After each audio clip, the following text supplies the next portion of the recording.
Muito bem, já aguardamos aí alguns minutos, então eu tenho certeza que múltiplos outros empresários vão entrar no decorrer aí da palestra, mas em respeito àqueles que chegaram no horário, nós vamos dar início, tá certo? A redução do IPVA de 4% para 1%, obviamente para as locadoras, não é? Foi uma grande conquista do nosso setor. Uma grande conquista do nosso setor. Só para vocês terem uma ideia, né? A gente fazendo uma conta simplória, um carro de 100 mil, que a gente paga de IPVA R$1.000, nós estamos economizando R$3.000 a cada ano. Multiplicado por qualquer frota, né, maior ou menor, isso tem uma representatividade bastante expressiva no caixa das empresas, não é? O trabalho de orientação, atendimento, tira dúvidas, era feito pelos postos fiscais até um passado recente, não é? Esse procedimento, depois de muita batalha, né, Luiz? Foi centralizado na Secretaria da Fazenda. A Secretaria da Fazenda criou outros canais, outras orientações. Então, nós resolvemos trazer aqui o Luiz Garcia e a Gláucia Vilas Boas, né, para elucidarem a gente sobre tudo isso. E como vocês não cansaram de ver minha cara nesse palco hoje ainda, eu também vou ficar aqui porque eu vou ser o moderador do negócio, tá bom? Então, eu queria passar a palavra para o Luiz Garcia, para que ele se apresente e possa fazer sua palestra.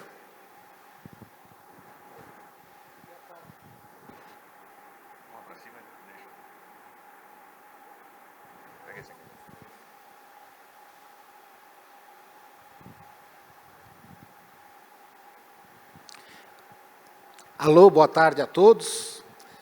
Bom, meu nome é Luiz Fernando Garcia e já faz um ano eu fui nomeado o primeiro delegado tributário do IPVA. Tá? Isso está no contexto disso do que o Cabral falou. Houve uma alteração na estrutura da Secretaria da Fazenda e até um ano atrás, o atendimento de todos os contribuintes, ele era regionalizado. Nós ainda temos 18 delegacias regionais no estado de São Paulo, e essas 18 delegacias tinham lá um setor que cuidava do IPVA. Já de muito tempo, a gente percebia que isso trazia problemas de gestão. Né? Por quê? Você tinha 18 centros cuidando de um assunto. E isso causava diversos problemas, porque eles tinham uma autonomia relativamente grande. Isso trazia prazos de atendimento diferentes, então era comum você ter uma diferença no atendimento das demandas, dependendo de por qual delegacia entrava essa demanda. Você tinha, às vezes, problemas de conflito, de entendimentos, né, sobre os assuntos que estavam sendo tratados. Tudo isso se traduzia num péssimo serviço ao contribuinte. E também numa ineficiência administrativa por parte do Estado.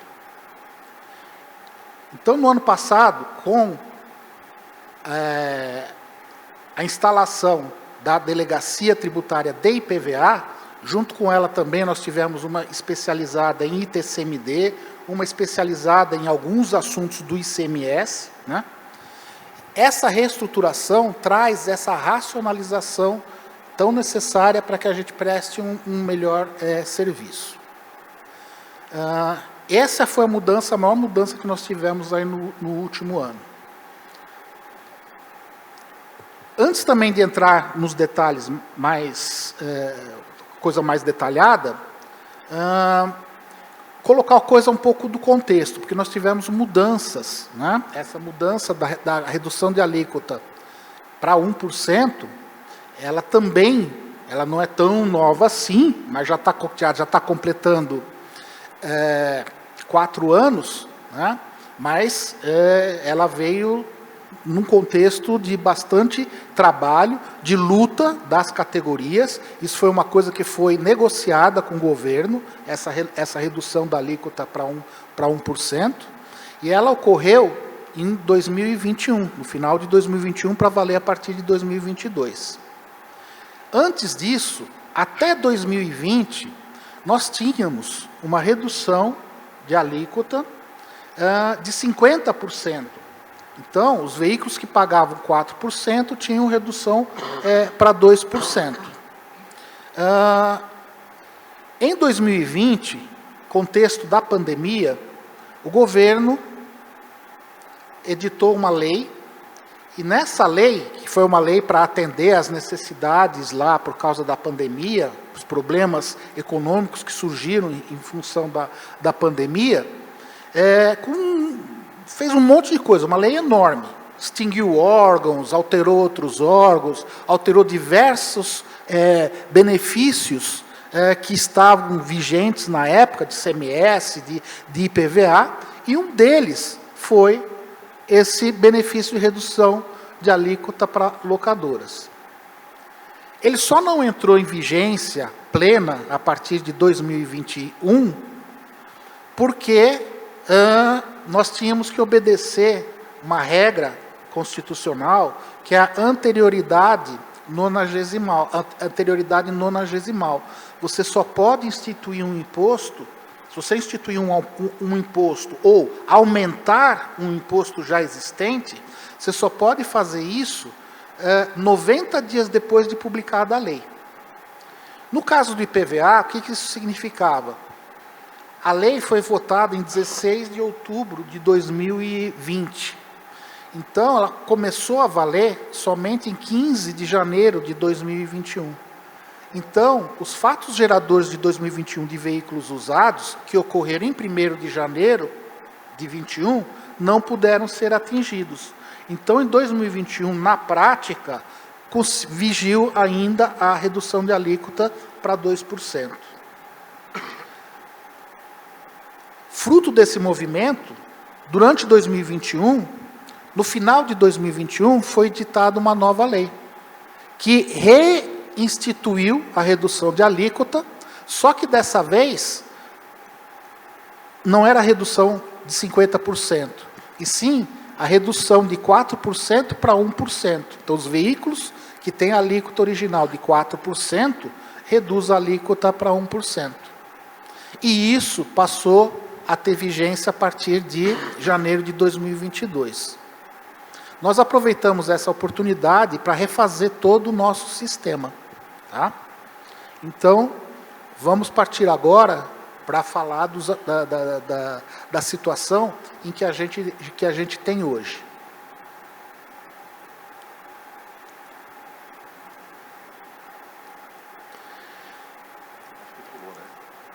Sim. As principais características, certo, dessa redução de alíquota, agora, é que ele é concedido ao CNPJ da locadora. E ele aplica-se a alíquota reduzida aos veículos da sua frota destinados à locação. Mas a gente diferencia os pedidos para matriz e filiais.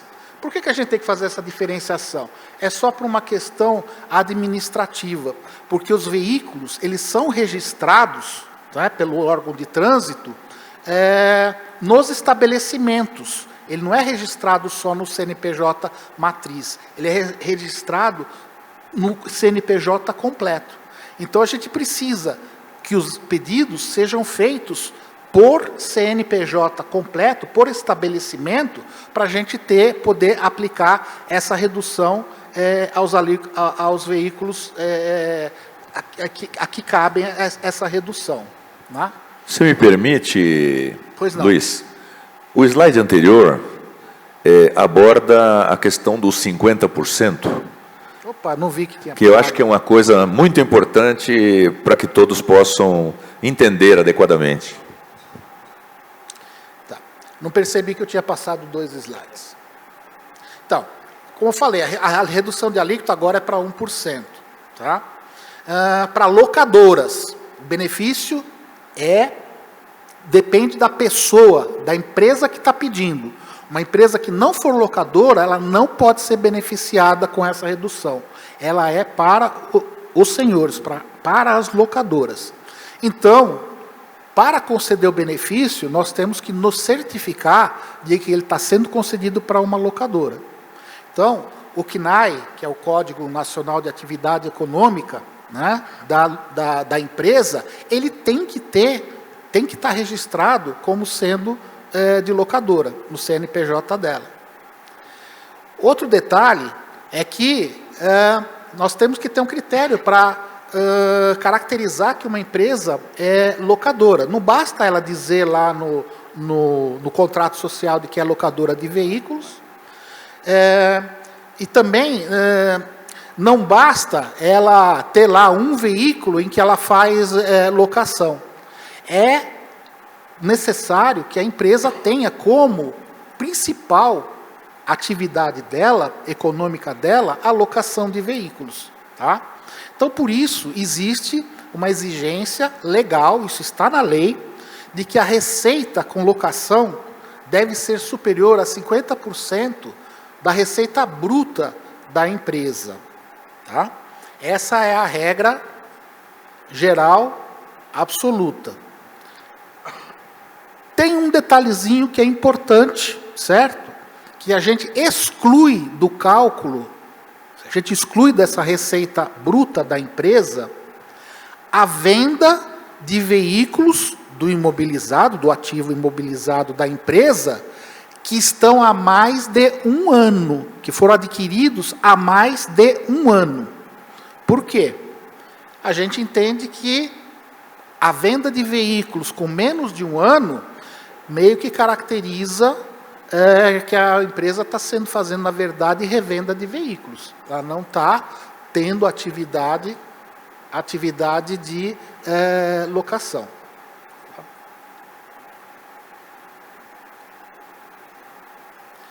Você já passou, né? Isso. Não, aqui é importante, uma mudança grande que teve do regime anterior para esse aqui, é que agora o controle das frotas ou dos veículos que recebem o benefício, ele é feito pelo CNPJ. É pelo CNPJ da empresa que eu identifico os veículos que ela tem e é feita a aplicação. Antigamente, vocês lembram bem, aquela dor de cabeça, todo mês mandar CD, informação com relação de veículos, o que mudou, o que entrou na frota, o que saiu da frota. Era uma trabalheira danada para vocês e para nós também, para fazer esse controle. Então, aproveitamos com a mudança da lei, também de mudar a administração do sistema, de como a gente fazia esse controle desses veículos. E a grande diferença é essa, que a maior diferença é essa, que hoje a gente dispensa esse envio mensal dos arquivos de frota pelas locadoras. Tá? Em contrapartida, a gente pede que sejam identificados aqueles veículos da locadora que não são colocados para locação. Pode ser que a locadora tenha lá alguns veículos de uso administrativo dela. Né? Esses veículos, eles não têm direito à locação porque eles não são veículos para serem locados. Então, devem ser informados para que a gente possa, nesses casos, não fazer a redução da alíquota.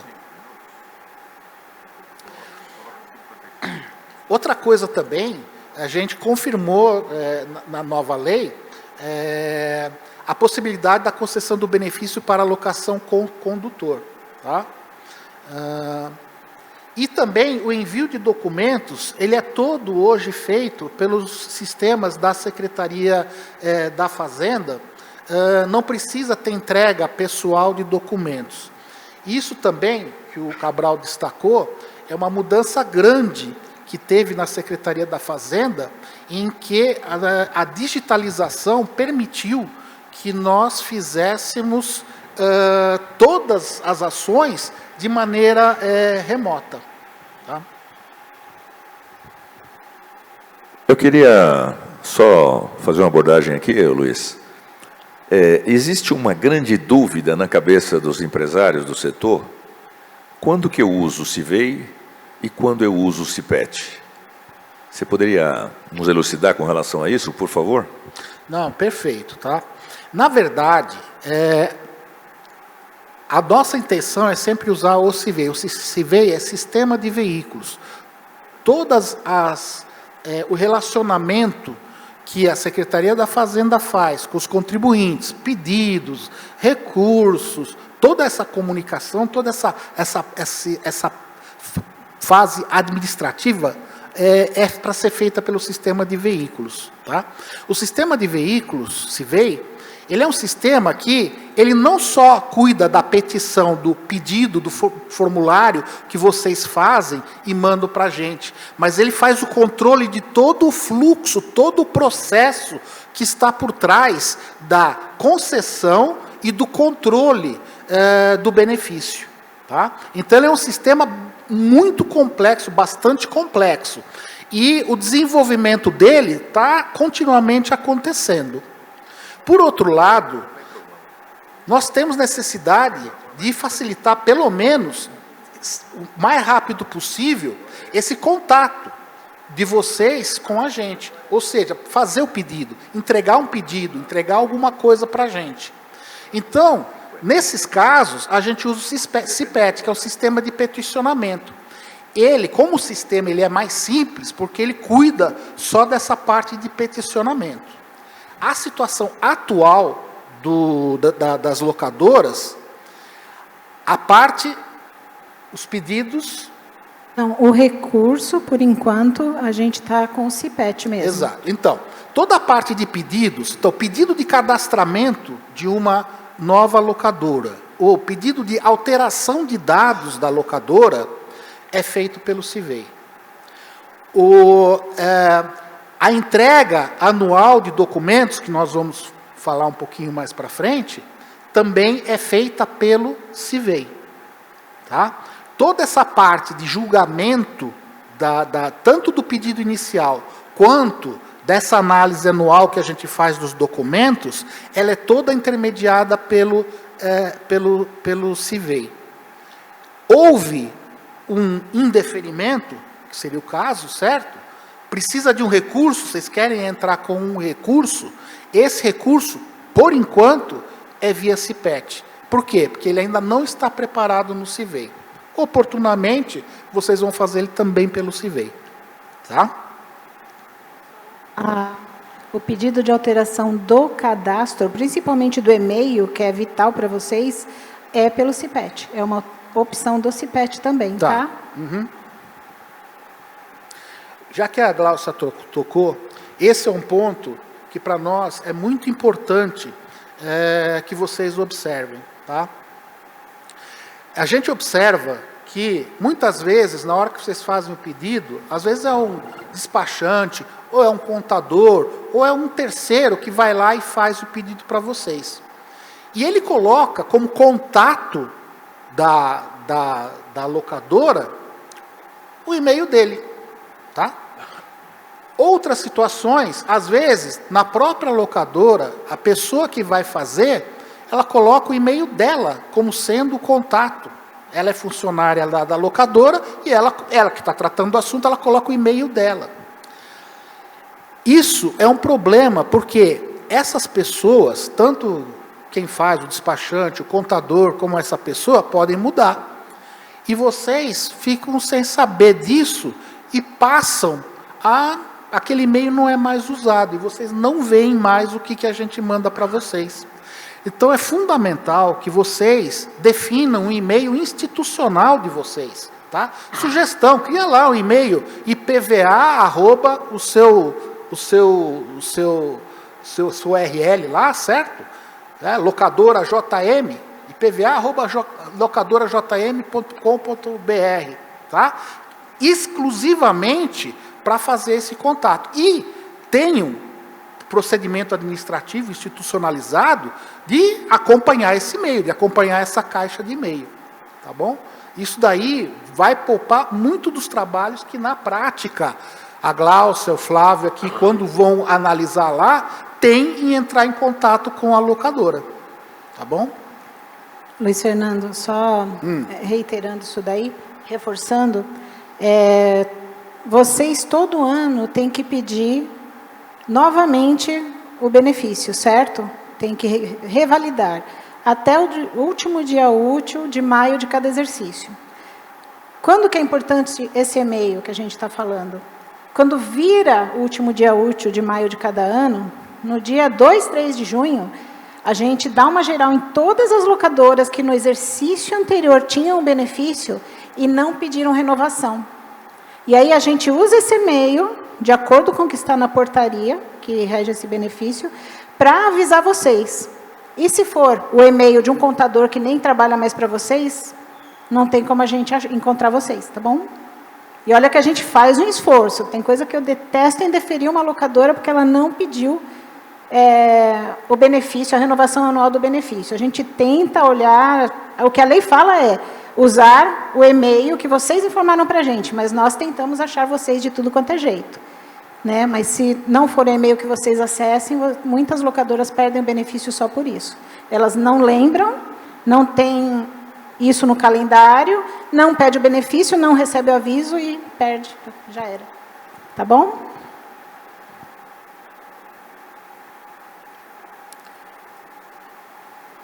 Agora aqui, vamos falar sobre alguns pontos sensíveis, coisas que são importantes vocês entenderem e observarem, tá? Primeiro, precisa fazer essa comprovação anual dos 50% da receita bruta vinda da locação de veículos, porque isso é um requisito legal. E o IPVA, ele é um imposto que incide anualmente, ou seja, a cada ano é uma nova incidência de IPVA, é uma nova cobrança do imposto, é um novo lançamento do imposto. E vocês precisam a gente precisa ter certeza que vocês continuam fazendo jus ao benefício, atendem às condições para o benefício. Por isso que a gente precisa fazer essa checagem, essa verificação anual, tá?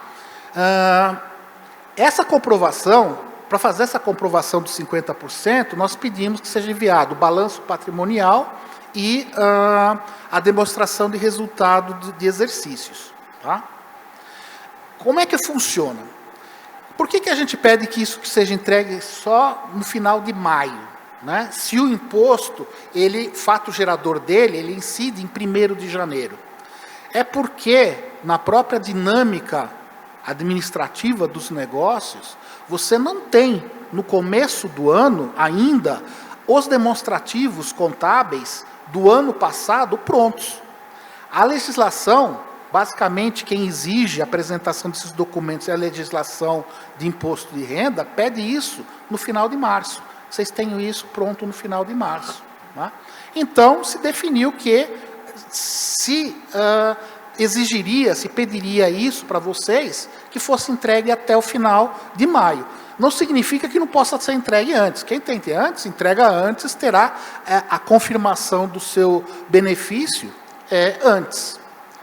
Isso o que significa? Quando chega no começo do ano, se você tinha redução de alíquota num determinado ano, por exemplo, em 2024 você teve redução de alíquota para 1%. Chegou em 1º de janeiro de 2025, continua. Eu não vou, embora eu ainda não tenha como comprovar se vocês continuam fazendo jus ao benefício, mas a gente não altera a alíquota de volta para 4%, ela permanece 1%. E essa redução, ela vai ser confirmada quando vocês enviarem e nós analisarmos as informações que vocês enviam no final de maio, até o final de maio. Tá certo? Então, isso é importante, porque às vezes as pessoas falam, mas eu estava com benefício e de repente ele foi tirado no meio do ano. Não. ele foi dado em continuidade, em caráter precário, enquanto não se tinha a análise dos demonstrativos de resultados e do balanço patrimonial do ano anterior. Analisado, aí se manteve, ótimo, continua. Se não manteve, aí é indeferido. Tá? Só uma dúvida minha, Luiz. Eu, quando entreguei, no dia 31 de maio de 2024, eu estava solicitando a aprovação do benefício para 2025, correto? Não, quando você Não? entregou em maio de 24, você estava me entregando a documentação para comprovar que você atendia as condições para ter o benefício em 1º de janeiro de 24, retroativo. Entendeu? Tá? Luiz Fernando, o benefício teve isso de ser retroativo somente no primeiro exercício. Porque a própria portaria ela foi editada depois que já tinha iniciado o ano, em 2021. Eles tinham um prazo maior. Não. Agora, sempre que alguém pede o benefício, se ele pedir em 3 de abril de 2026, vai começar nessa data. Tudo bem, é o que eu estou falando em continuidade. Alguém que já tinha o benefício no ano anterior, certo? Continua com o benefício em caráter precário a partir de 1º de janeiro e ele é confirmado na hora em que a gente faz a análise das demonstrações de resultado. Eu estava me referindo ao primeiro pedido. Isso. O primeiro pedido é na data do pedido. Exatamente. Pedido novo é isso, tá? Se você faz um pedido hoje, por exemplo, nós estamos aqui em setembro, certo? A redução de alíquota ela vai valer, se aprovada, para os fatos geradores após a data do pedido. O que isso significa na prática? Os veículos novos, a partir do momento da emissão da data da nota fiscal, vocês ainda vão ter no ano de 2025. Os veículos usados, certo? Somente a partir de 1º de janeiro de 2026. Ele não vai retroagir para 1º de janeiro de 2025, se fazer o pedido agora.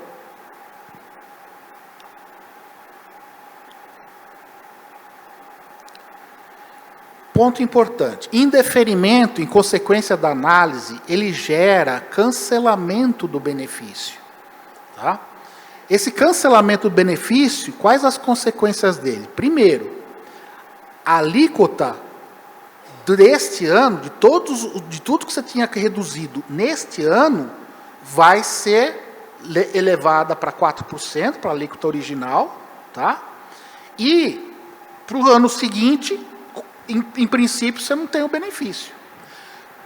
Agora, esse benefício ele pode ser restaurado, certo? Mas ele é considerado um novo benefício.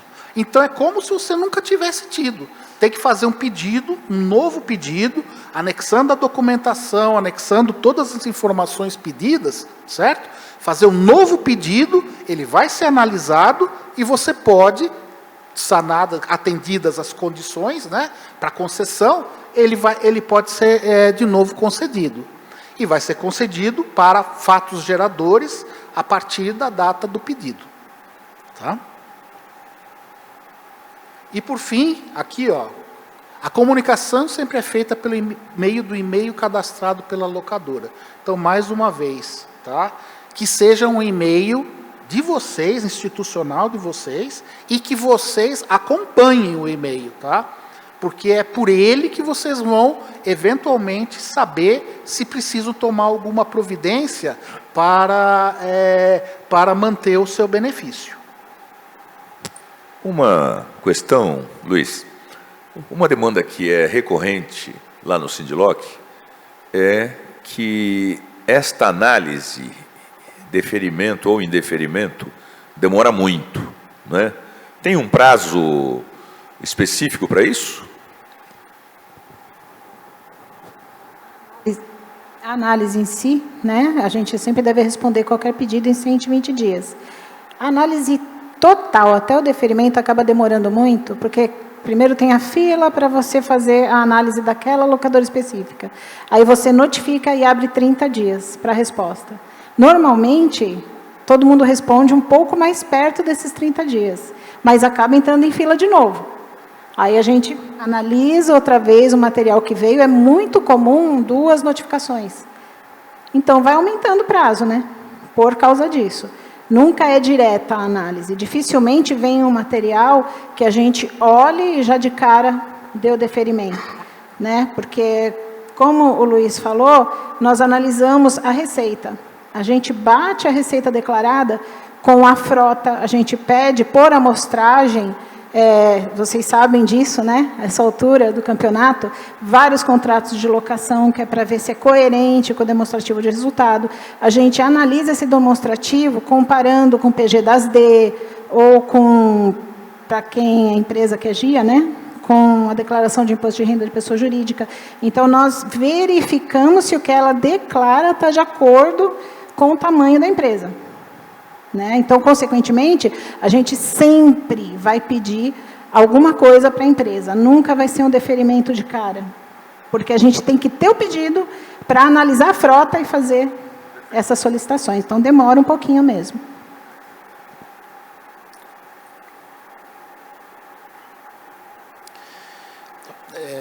Reforçando o que a gente já falou, né?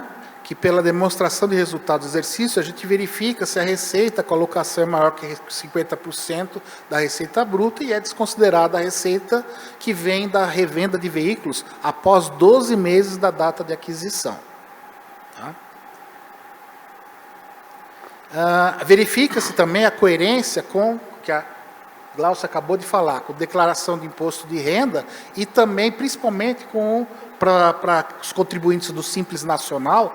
Tem muitas empresas que são do Simples Nacional, com o PGA das S, que é o Programa Gerador de Documento de Arrecadação do Simples Nacional.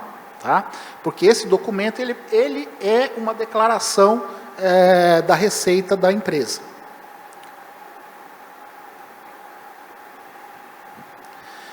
A gente faz a análise de composição da frota, certo? Por análise de contratos de locação, né?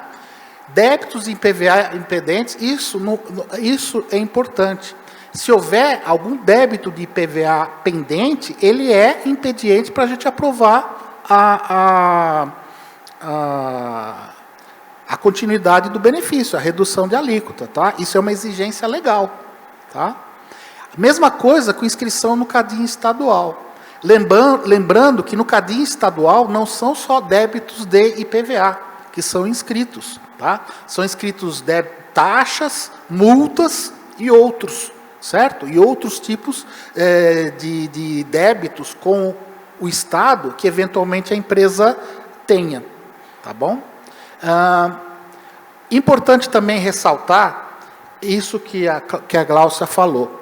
Em tese, se a gente faz a análise, faz a consulta lá, vê que tem um débito de IPVA, tem um débito inscrito, já para nós, nós temos respaldo legal para a partir disso daí já indeferir o pedido, certo? Mas nós não fazemos isso.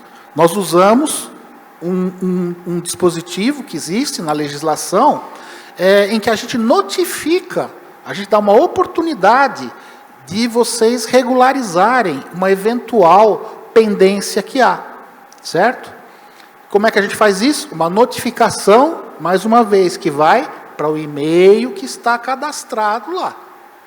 Tá? Então, mais uma vez, o e-mail é fundamental, porque senão vocês podem perder a oportunidade, né, de continuar com o benefício, simplesmente porque não viram uma comunicação nossa, apontando uma pendência.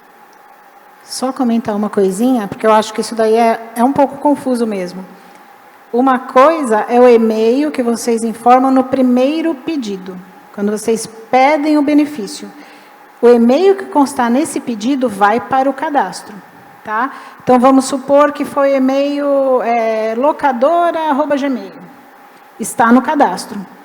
Aí, no ano seguinte, vocês pedem a renovação. Mas é um contador que pede. E vem o e-mail no CIVEI, o e-mail é contador@gmail.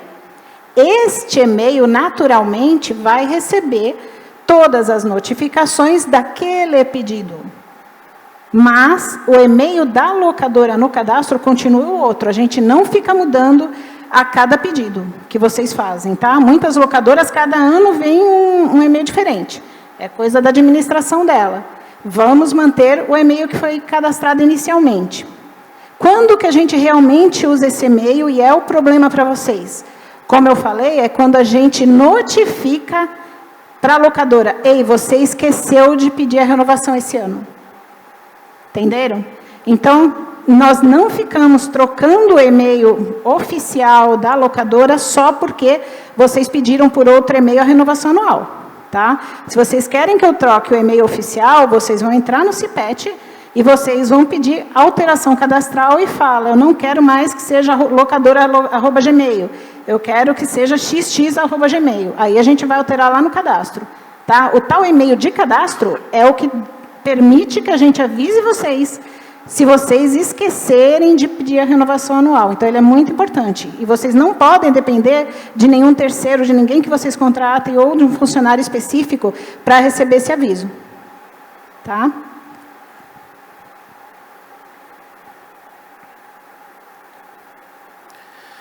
Bom, agora eu vou fazer rapidamente, eu vou apresentar aqui alguns números. Esse gráfico, ele mostra a evolução da quantidade de locadoras, de veículos, renúncia e arrecadação. Renúncia é quanto que o Estado deixa de arrecadar por causa do benefício que foi concedido. Tá? No caso de vocês, né, é 4%, certo? 1% vocês pagam e 3% é a renúncia. Tá? Então, é assim que a gente mede. No gráfico aí, as barras, cinza claro é a arrecadação, cinza escuro é a renúncia, tá? E o pontilhado vermelho aí é o tamanho da frota, certo? Frota com redução, não é a frota total de vocês. Por quê? Porque é só os veículos cuja alíquota é 4% que são reduzidos para 1%. Veículos que têm alíquota diferente dessa, não tem redução. Por exemplo, motocicleta é 2%. Tá? Picape cabine simples é 2%. Não reduz. Caminhão é 1,5%. É 1,5%, não reduz para 1%. Tá? Então, essa é a frota que está aí. Nós vamos usar como referência final o ano de 2024, tá? Porque é o ano fechado. Né? Vocês podem perceber que de 2020 para 2025, né, vocês percebem que tem uma queda. Essa queda ela é explicada por dois motivos que a gente detectou. Primeiro, é que o ano ainda não fechou. Então, existe ainda veículos que vão ser adquiridos e que vão entrar ainda nesse cômputo. Mas teve um outro fato, certo? Que aconteceu, que fez com que um movimento que houve de veículos que estavam registrados em outro estado, mesmo que eles estavam sendo locados aqui em São Paulo, estavam registrados em outro estado, vieram para São Paulo, quando a gente trouxe a alíquota para 1%, eles voltaram para São Paulo, e esse é o motivo desse grande acréscimo dessa curva aqui, nós vamos detalhar depois. Teve um fato esse ano, que um outro estado, ele estava cobrando, ele também cobra a alíquota de 1% das locadoras, mas ele estava cobrando o IPVA proporcional quando vocês vendiam o veículo. Ele cobrava o proporcional do ano para frente. E ele acabou com isso. Isso fez com que um grande player do mercado repatriasse os veículos de novo para esse estado. Tá? Então, por isso também que houve essa queda. Mas comparando, nossa comparação vai partir do ano de 2020. Porque, como eu falei, 2020 foi o último ano em que a gente teve as regras anteriores. 2021 foi o ano da confusão, que teve aquela lei que acabou com o benefício, ele foi mantido por uma ordem judicial, por causa do princípio da anterioridade, e foi um ano da confusão. E 2022 começou a nova política. Então a gente percebe que, comparando 2020 com 2024, nós tivemos um aumento expressivo, certo? Locadoras, nós tivemos 15% a mais. Eram 436 locadoras em 2020 e agora são 500, eu não consigo ler que tem um número em cima. 500 e poucas agora em 2024. Tá? A quantidade de veículos teve um aumento enorme, praticamente quase 4 vezes mais. Saímos de 120 mil veículos, né, com benefício de redução de alíquota, para 446 mil em 2024. Né? A arrecadação, mesmo a gente tendo uma alíquota menor, antes a gente cobrava 2%, estamos agora cobrando metade disso, 1%, tá? Mas a receita teve um acréscimo de 175%, tá? Mostrando que para o Estado também foi bom essa redução de alíquota, certo? Porque ela fez com que, no fim, a arrecadação tivesse um aumento expressivo. Agora, a renúncia, sim, essa, certo? São 726%. Uma renúncia que era de 114 milhões, 115 milhões em 2020, ela passou para 950 milhões em 2024, e esse ano é capaz de chegar a 1 bilhão de reais. Me permita, Luiz, uma coisa que toda reunião que nós fazemos, a gente discute, é que nós não entendemos, eu até coloquei no início, quando eu estava apresentando você e a Gláucia, que o sujeito tem lá um carro de 4%, paga 4 mil. Se tem um carro de 1%, paga 1.000. 3 mil reais de diferença. E a gente não consegue entender por que, no universo de locadoras aqui do estado de São Paulo, onde nós temos pelo menos umas 3.800 locadoras que a gente pode chamar de locadora, porque tem muitos outros quinais, mas o jeito que tem um carro só, tem uma van, tem o cara que faz carreto, todo mundo usa o quinai, tá certo? Então, isso a gente não consegue entender, apesar da gente divulgar bastante, por que é que não existem mais adesões. E aí surge a minha pergunta. Você tem alguma estatística do volume de gente, do volume de empresas que pede o cadastramento e é indeferido? É aproximadamente 50%, ou um pouquinho mais. Mais de 50%. Então, se a gente tem 500 locadoras no cadastro hoje, com certeza, nesse último ano, mais de 1.000 pediram. Só que essas que forem deferidas, a grande probabilidade é que não eram, de fato, locadoras. Tá? Você pega um mercado que toda a frota dele está alugada para o próprio mercado. Não é uma locadora. E mais, Então, os sócios do mercado são os sócios da locadora. sim. Então, tem várias coisas. A pequena locadora concede, às vezes, na residência, grande chance de ser apenas uma empresa criada, faz alguma outra coisa, põe os carros da família como se fosse da locadora. Dificilmente ela vai me fornecer contrato de locação com os comprovantes de pagamento. Então, também não vai ser deferido. Tá? Nós temos uma parceria muito grande aí com o Luiz, no sentido de buscar orientar as locadoras para facilitar a nossa vida, no sentido de diminuir a recorrência, e também facilitar a vida da Secretaria da Fazenda, de ter a coisa mais organizada, mais regrada, por diminuirmos esse volume de recorrência. Então fica aqui um pedido, no sentido de que vocês passem para a gente quais são as regras para não se aceitar, que aí a gente já faz uma orientação, fazemos uma cartilha e mandamos para essa coletividade de não associados, ou de associados que não conseguiram ter o seu pedido aprovado, e com isso a gente simplifica o processo. Não, tudo bem, isso aí a gente pode fazer sim.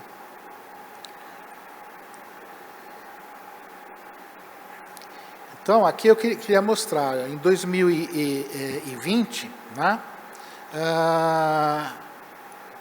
locadoras estavam ali em quarto lugar, entre as que tinham no ranking aqui das renúncias fiscais, né? De um total de 1 bilhão e 300 milhões, ela tinha 115 milhões, que dava 8,8% da renúncia, certo? 2024, tá? Ela já assumiu o primeiro posto. Ela tem 950 milhões, um total de 2 bilhões e 600 milhões de reais que a gente deixa de arrecadar por causa dos benefícios, né? E corresponde a 36,5% dos benefícios de PVA que hoje estão vigentes. Tá? Supera, inclusive, o de pessoas com deficiência, que historicamente sempre foi o ramo, a situação em que tem o maior número de beneficiados. Hoje, você viu, nós temos lá 450 mil veículos, arredondando, de locadoras que têm benefício, enquanto que pessoas com deficiência são algo como 350 mil hoje que têm esse benefício. Tá? Então, hoje, vocês são os que têm maior benefício de IPVA no estado de São Paulo, sem sombra de dúvida nenhuma. Agora eu vou, só de ordem prática, dizer como é que vocês entram em contato com a gente, tá? As maneiras mais simples. O caminho nosso de entrada é sempre esse, portal.fazenda.sp.gov.br. Vocês entrando aqui, certo? Vai entrar nessa primeira tela, de cara lá, grandão, tem lá IPVA, certo? Entrou no IPVA, vocês vão entrar nessa página. Nessa página tem lá guia do usuário. Vocês abrindo esse guia do usuário, dando lá o tiquinho, lá no baixo vai ter locadoras. E em locadoras, vocês vão ter as duas situações mais comuns, que é o pedido de cadastro de locadora e a entrega anual de documentos. E aí vocês vão ter aqui todas as instruções de como deve fazer. Olha aí. Quem pode pedir, requisitos que precisam, requisitos da locadora, todas as informações necessárias estão para vocês fazerem o processo, estão aqui. Tá? Tanto para o cadastro quanto para a entrega anual de documentos. Tá? Se restar ainda alguma coisa, vocês precisam entrar em contato, quer tirar alguma dúvida, quer fazer uma pergunta, qualquer dúvida que tenham, nós temos um sistema hoje muito eficiente de atendimento à consulta. Esse sistema, ele foi implantado esse ano, no começo desse ano, e ele está funcionando de maneira muito boa. E ele está no rodapé daquela página que eu mostrei, do portal, e nessa coluna aqui do Fale Conosco, certo? Fale Conosco, primeiro item, atendimento. Entrou lá, vai ter canais de atendimento, certo? Neles vai ter aqui, ó, Fale Conosco. Clicou ali, acesse o sistema, vocês vão entrar nesse sistema aqui, que é do Fale Conosco. Ele primeiro vai aparecer um monte de assuntos. Dentre esses assuntos, lá no meio tem o IPVA. Hoje, você tem como subassuntos dentro do IPVA, cartórios, comunicação de venda de veículos, se você tem algum problema com comunicação de venda, entra ali, e depois tem um genericão, IPVA. Qualquer outro assunto, entra nesse IPVA e abre um formulário para vocês fazerem fornecerem as informações e solicitar o esclarecimento que vocês querem. Eu já pedi, e isso já deve entrar no ar nos próximos dias, um subassunto específico, locadoras. Tá? Qual a vantagem disso? A vantagem é que é um fast track, certo? Está lá locadoras, já vai ser direcionado diretamente para a equipe de locadoras. Então, o atendimento, a resposta nesse sistema, ela vai se tornar mais rápida. Tá bom? Bom, o que eu tinha de apresentar, mas continuo aqui à disposição para a gente conversar sobre o assunto. Precisa falar no microfone, né? Eu anotei algumas questões aqui, que eu gostaria de colocá-las, porque são questões que chegam muito para a gente, então eu vou transmitir a vocês, né? E depois eu abro aí para que a plateia possa também manifestar algum tipo de questionamento. Mas nós já recebemos situações em que a locadora, ela foi questionada por que ela tinha um faturamento pequeno com uma frota tão grande, né? Já tivemos situações inversas, né? Por que com uma frota tão pequena o faturamento é tão grande, não é? E isso é uma situação que a gente tem visto mais recentemente, não é? Você poderia falar a respeito para a gente? Cláudia. Então, justamente isso daí vem da análise da coerência entre tamanho da frota e a receita. Porque a gente só pergunta isso quando é muito gritante. Então, você pode pegar uma frota de 10 milhões. Não tem como ela dizer que teve uma receita de 20 milhões. Como que você vai alugar uma frota por um valor superior ao valor da frota? Então, é esse tipo de caso que a gente questiona. Da mesma maneira, você tem uma frota de 10 milhões. Aí a locadora diz que teve receita de 200 mil. Já teve caso que eu deferi porque ela pediu um empréstimo. Deu para ver que tinha alguma origem, pelo menos naquele ano. Mas é a mesma coisa. Ela tem uma frota dessa, você pode pensar, não, nesse exercício foi pequeno movimento. Aí você vai analisar, nos últimos 5 anos a frota sempre cresceu e sempre com uma receita de 300 mil. Então, a gente entende que aquele demonstrativo não corresponde à realidade do que foi faturado. Mas também a gente pede, por amostragem, os tais contratos de locação. E muitas vezes eu peço 5 placas, a equipe pede 5 placas, e nas 5 placas, uma locadora que tem 100 veículos, eu peço 5, ela diz que fatura 300 mil, nesses contratos, vem 350 mil em 5 placas. Então, você vê que não corresponde. A gente vai continuar fazendo esse tipo de análise. Porque quando fala que é para ela entregar uma DRE que corresponda à realidade. E, obviamente, quando vocês fazem essa análise, vocês levam em consideração também se aquele contrato é só de locação ou se ele tem motorista também, não é? A gente não se importa mais com a questão do motorista. Eu sei, então, mas o valor eu digo na hora de mesmo. fazer a avaliação só. Nunca peguei um que tivesse alguma diferença especificamente por causa disso. Legal. Aproveitando que a palavra está com você, você disse agora há pouco que as recorrências, às vezes, se multiplicam, não é? A locadora errou, fez uma recorrência, errou novamente, fez outra recorrência.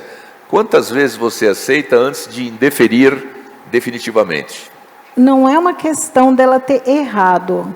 Ela não apresentou a documentação suficiente e a gente, via de regra, a gente vai notificando. A nossa intenção é ter a comprovação de que ela é uma locadora dentro das condições da portaria.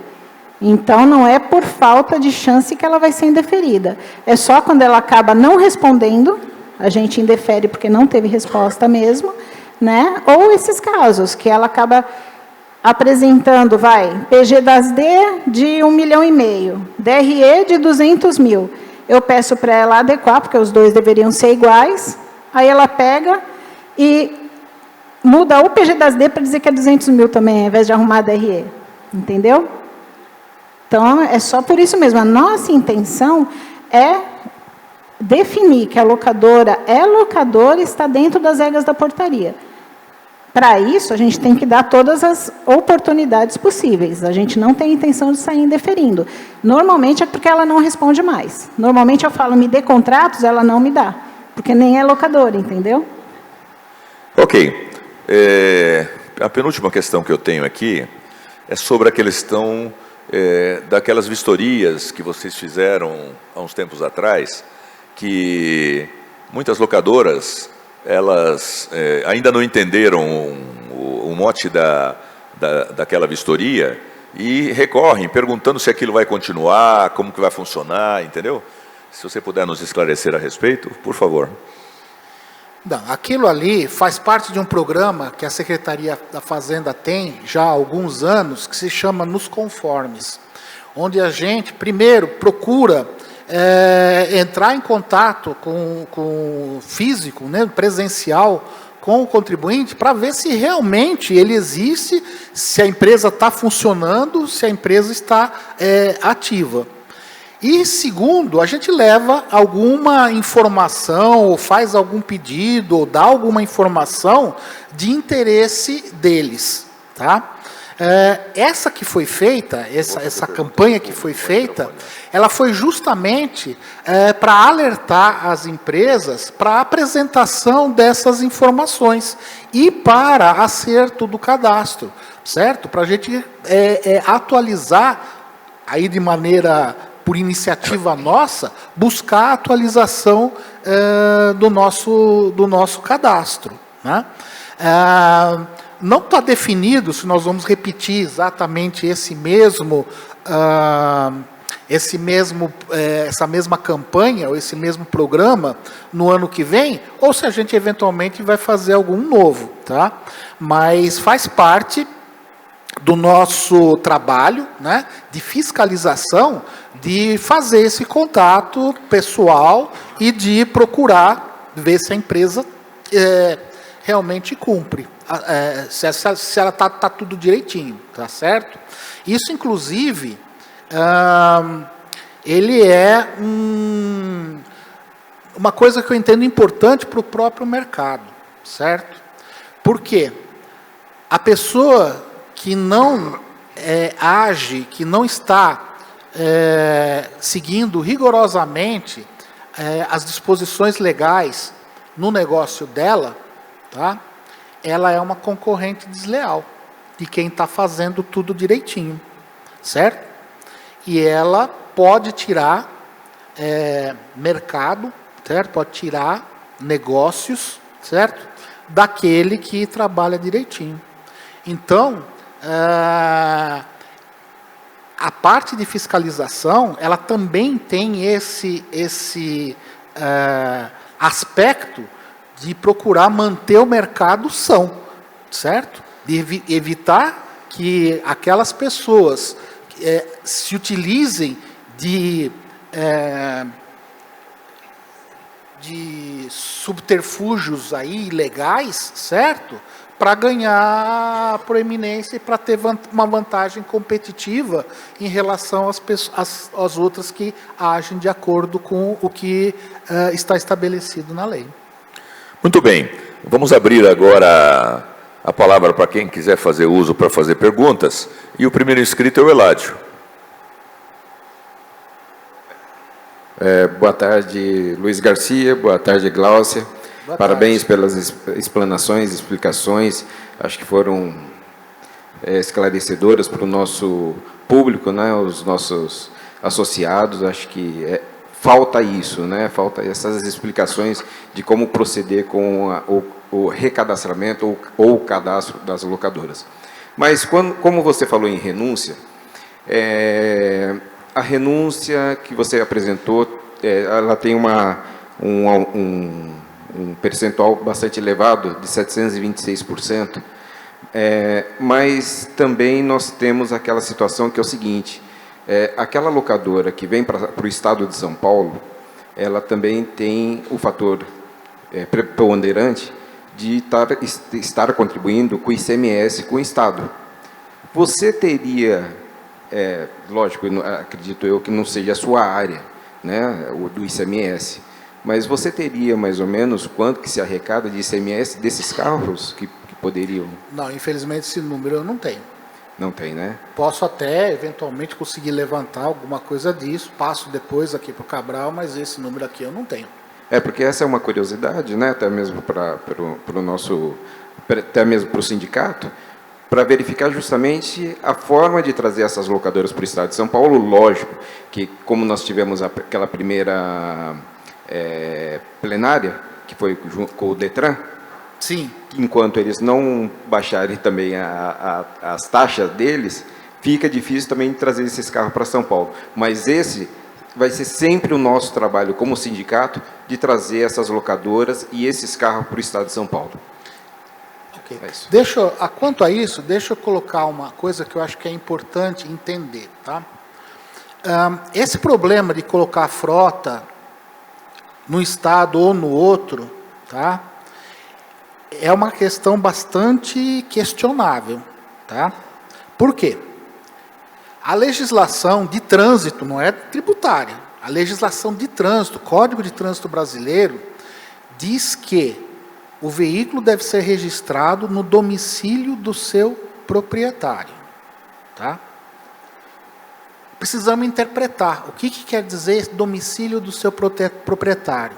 É aquele que ele escolhe, pessoa jurídica? Em princípio, sim, desde que ele seja coerente, que ele seja real, certo? Exagerando. Suponha que o Amapá ofereça a partir de amanhã uma alíquota de 0,5%, certo? Então todo mundo vai registrar veículo no Amapá para pagar 0,5%, certo? Sendo que o veículo nunca circulou no Amapá, ele não gerou receita no Amapá, ele não gerou despesas, porque é um veículo, certo? O veículo, ele transitando no estado de São Paulo, ele gera um monte de despesas, né, do estado, conservação de estradas, atendimento de médico em acidentes, uma série de despesas que o Estado tem, certo? Porque aquele veículo está circulando aqui em São Paulo. Tá? Então, esse domicílio deve ser entendido como sendo o local onde o veículo é utilizado com predominância, certo? Isso para pessoas físicas, e para pessoas jurídicas, aonde ele gera receita, onde a empresa ofere receita com aquele veículo, tá? Isso é meio similar a um imóvel, certo? O IPTU, que é o Imposto sobre Propriedade, devido por imóveis, ele é devido no estado onde está o imóvel. Os veículos, eles são bens móveis, eles andam, certo?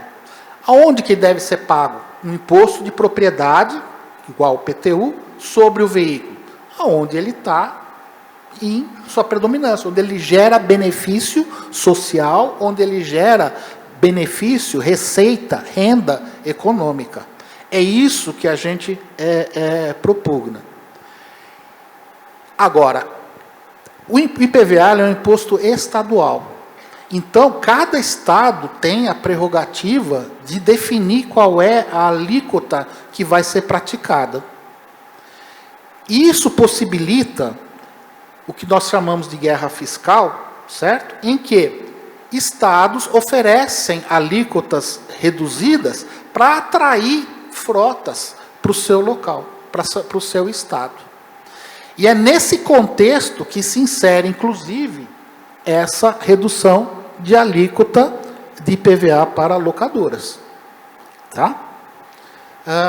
O Estado de São Paulo já assumiu que não, que isso daí, a posição que tem hoje, a gente aceita que a posição que está, não estamos postulando voltar, mudar isso por hora, aceitamos a situação dessa maneira, mas é importante entender que nós vamos continuar exigindo também de outras formas que veículos que estão aqui em São Paulo, certo? Circulando aqui em São Paulo, sejam registrados aqui em São Paulo e paguem o IPVA para São Paulo, certo? Como é que nós vamos fazer isso? Fiscalização. Tá? Muito bom. Vamos lá. Magalhães. Senhor Luiz Garcia, vou adotar o exemplo que o senhor comentou agora com a questão do Pará, do Amazonas, o que for. Nós temos cidades muito mais perto de São Paulo, que são de outro estado, por exemplo, Extrema, que está a 110 quilômetros da cidade de São Paulo, e está em Minas. E podemos ter veículo, como é o meu caso, que movimenta São Paulo e Extrema todo dia. Porque Extrema é um grande centro logístico.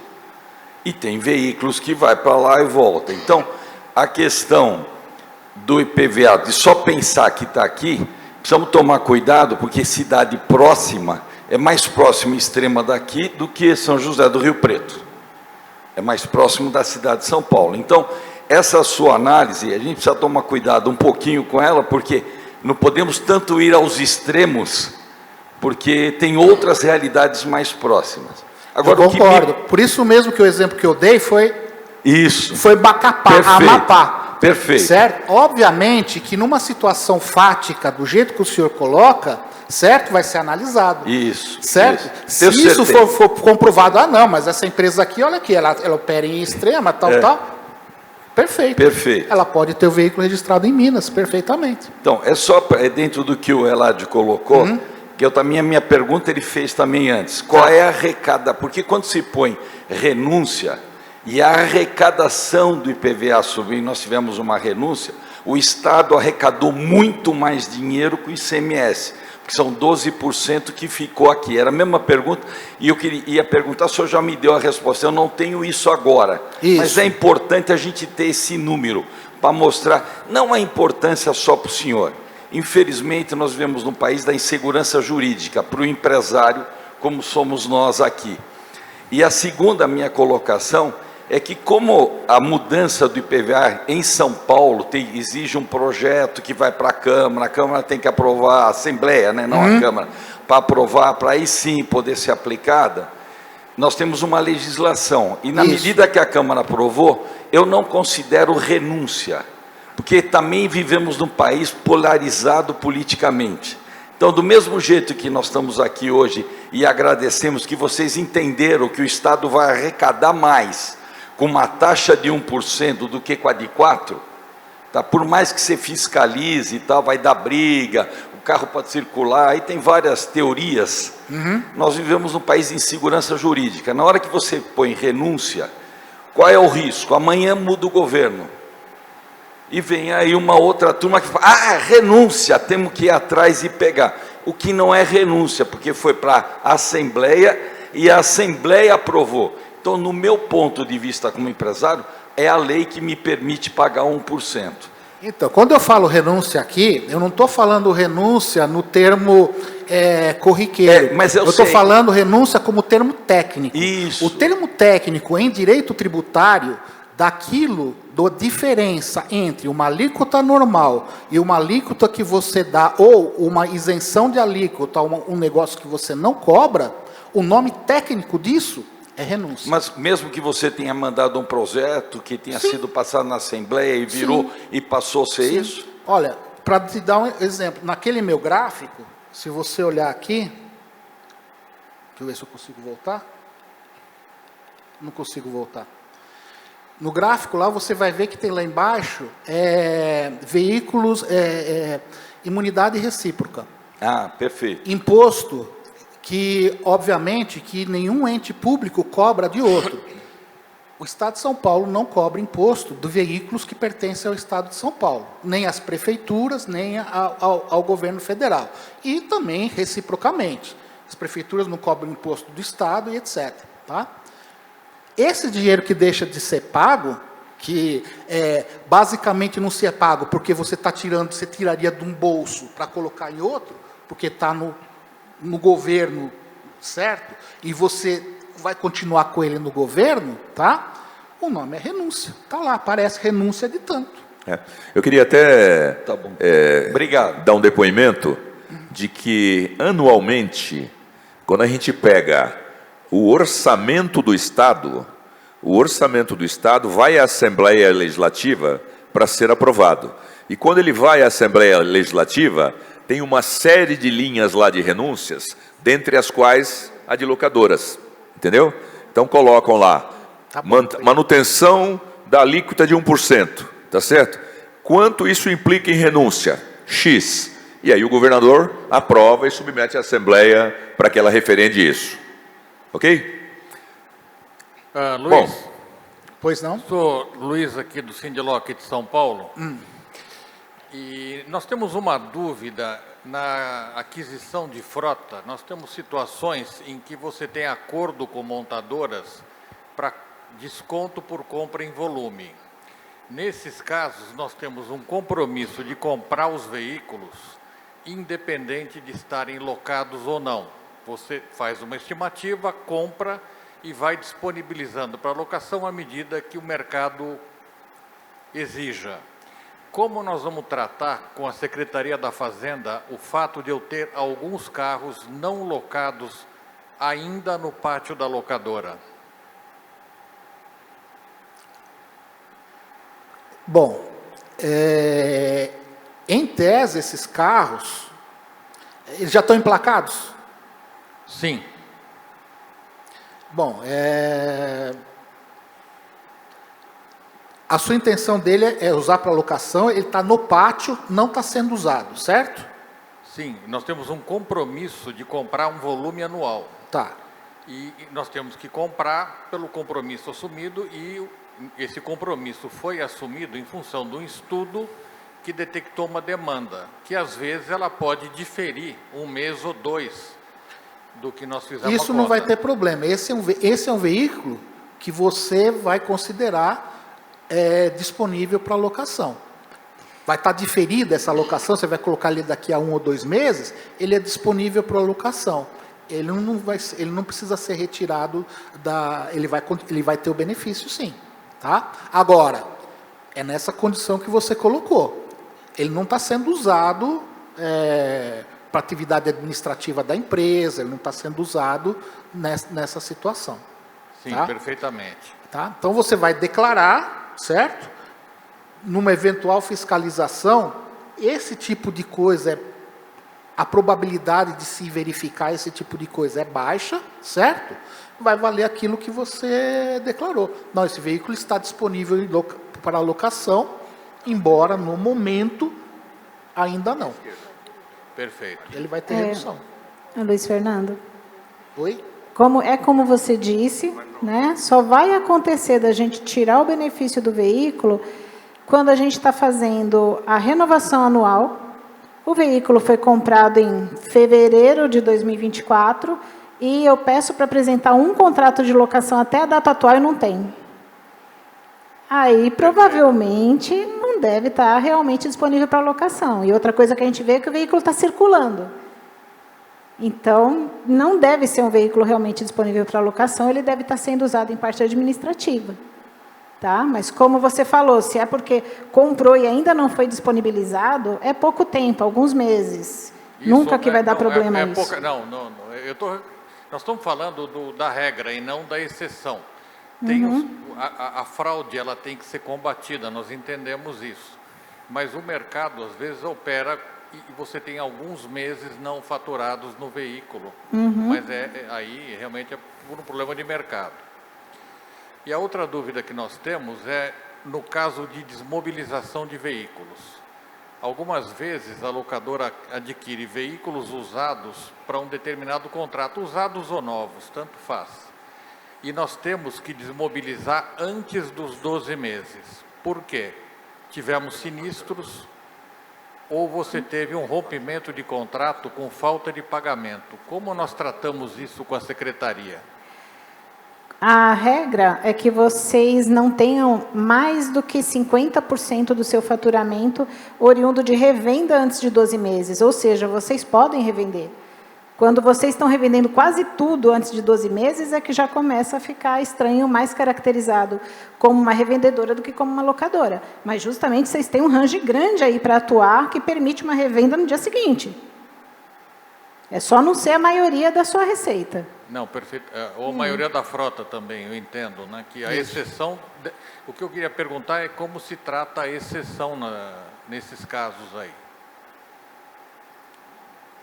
Qual que é a exceção? Aí eu peço para você... Eu vou dar um exemplo. Se você tem uma concentração de preço no veículo, comprou um veículo de R$600 mil, ele sofreu uma avaria, você vendeu o veículo. E isso representou a diferença entre 48% de outros faturamentos, de receita, 51% de receita de locação, para a receita de locação cair para 48%. Esse ajuste, ele pode ser tratado pela Secretaria da Fazenda? Eu nunca vi acontecer uma situação onde um veículo é a diferença. Normalmente, é uma coisa que você observa, assim, é revendedora. Mas, porque é muito diferente, mas é só responder, que exatamente, a gente analisa. É só relatar a situação, comprovar uma situação como essa que você está falando, e certamente a gente vai desconsiderar no cálculo o valor desse veículo. Certo, Elcio? Tá. Sim. Bom. A gente sempre faz... Eu quero que entenda que a nossa regra, nós não somos aqueles que vai pegar a letra da lei, certo? E falar, qualquer situação que se enquadrou, aqui está certo. Não.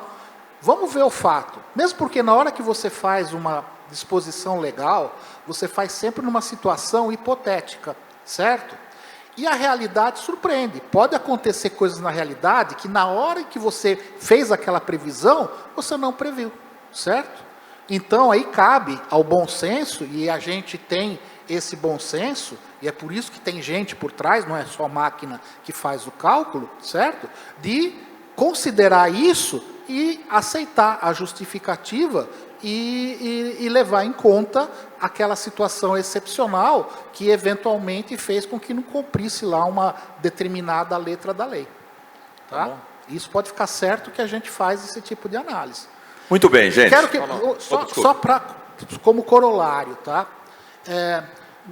Nós não estamos aqui querendo... olhando vocês como adversários, muito pelo contrário, nós queremos colaborar, certo? Nós somos servidores públicos, nós trabalhamos para a sociedade, trabalhamos para o Estado como um todo, tá? Então, tudo aquilo que a gente faz é nesse sentido, tá? Então, entendo que a gente sempre procura utilizar o bom senso e para aquilo que socialmente é melhor, é mais relevante. Apareceu uma situação dessas, certo? Que demonstra que você não está naquela situação por querer descumprir a lei ou por querer, certo? Isso aí vai ser devidamente considerado. Pode ter certeza disso. Tá? Muito bem. Pelo elevado da hora, eu gostaria de encerrar aqui essas questões no microfone só, não é? Todos aqueles que têm alguma dúvida adicional, por favor, podem passar para a gente, mandem lá para secretaria@sindlocsp.com.br, que qualquer coisa que chegue de lá, a qualquer título, é respondido, não é? Então, eu gostaria de aproveitar, eu estou aqui confortavelmente sentado, né? Eu vou levantar para fazer os agradecimentos especiais aqui ao Luiz, que é um parceiro nosso, que está sempre disponível para atender as demandas. Ele não pode, obviamente, ceder o telefone dele para receber as recorrências, senão ele ficaria louco, não é?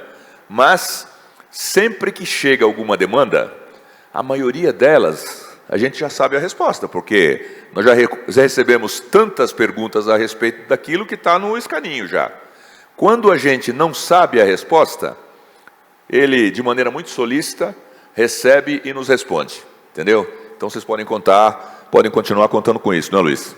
Sem dúvida. Então tá bom. Então eu queria agradecer a você mais uma vez, obrigado. Mais uma vez você está conosco aqui, sempre que você vem, você traz novidades, orientações e caminhos. Tá bem? Eu que agradeço a oportunidade de estar aqui e reafirmo esse compromisso, certo? Nós estamos trabalhando a favor de vocês, nunca contra, tá bom? Agradeço também a presença da Gláucia Vilas Boas, não é? Que aparentemente é a mulher do dinheiro e das contas lá, né? Muito obrigado a vocês, então, e até uma próxima oportunidade.